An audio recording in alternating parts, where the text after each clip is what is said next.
Mpendwa mtazamaji, na kukaribisha kwa mara nyingine tena katika tafakari ya siku ya leo, siku ya Jumatano, juma la 3 la kipindi cha Kwaresma. Injili ya leo inatoka katika Injili ya mwinjili Mathayo sura ya 5 aya ya 17 hadi aya ya 19. Yesu aliwaambia wanafunzi wake, "Msidhani ya kuwa nalikuja kuitangua Torati au manabii. La, sikuja kutangua bali kutimiliza.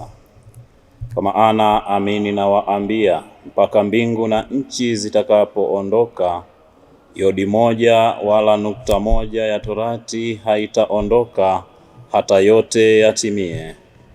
Basi mtu yeyote atakayevunja amri moja katika hizi zilizo ndogo na kuwafundisha watu hivyo, ataitwa mdogo kabisa katika ufalme wa mbinguni. Bali mtu atakayezitenda na kuzifundisha, huyo ataitwa mkubwa katika ufalme wa mbinguni." Neno la Bwana. Sifa kwako, e Kristo.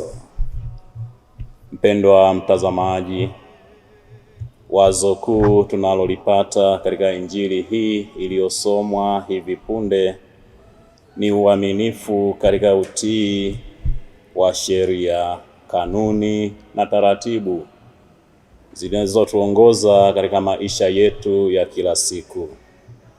Sheria zimetungwa kama mwongozo wa kumsaidia mwanadamu kufikia malengo yake.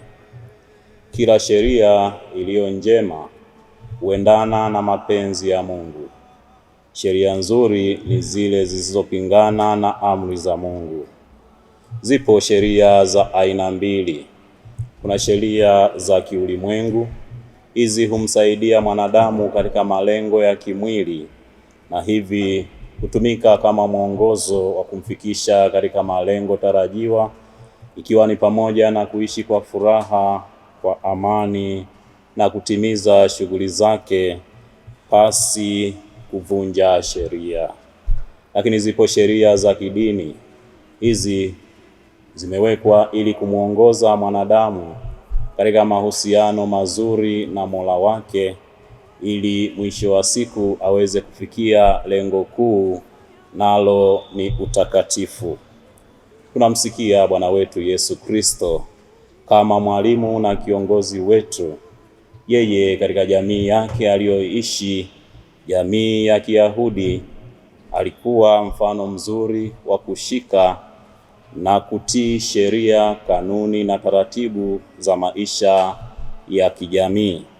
Na hivi anatufundisha sisi nasi kuwa watiifu katika sheria, kanuni na taratibu mbalimbali katika familia zetu, katika kanisa letu na kwa ujumla katika jamii tunazoishi. Lakini hata hivyo, Yesu hakusita kurekebisha zile sheria, hakusita kuzikemea zile sheria zilizokuwa kinyume na mapenzi ya Mungu, zilizokuwa kinyume na lengo kuu la kumsaidia mwanadamu kuishi vema, kuishi kwa furaha na kufikia malengo yake. Tunajifunza sisi nasi kuwa tayari kurekebishana kwa mapendo pale tunapoona wenzetu wanaenda kinyume na sheria na kanuni za maisha yetu ya kila siku.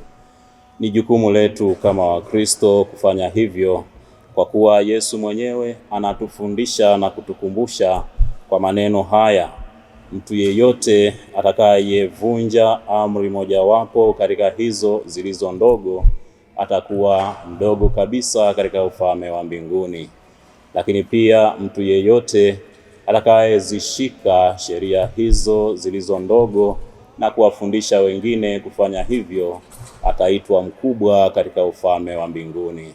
Mpendwa mtazamaji, na kualika tuungane pamoja katika kipindi hiki cha Kwaresma kujitahidi kuwa na mioyo ya unyenyekevu, mioyo ya utiifu kwa amri za Mungu, lakini pia kuwa waaminifu kwa sheria, kanuni na taratibu zinazoongoza maisha yetu ya kila siku.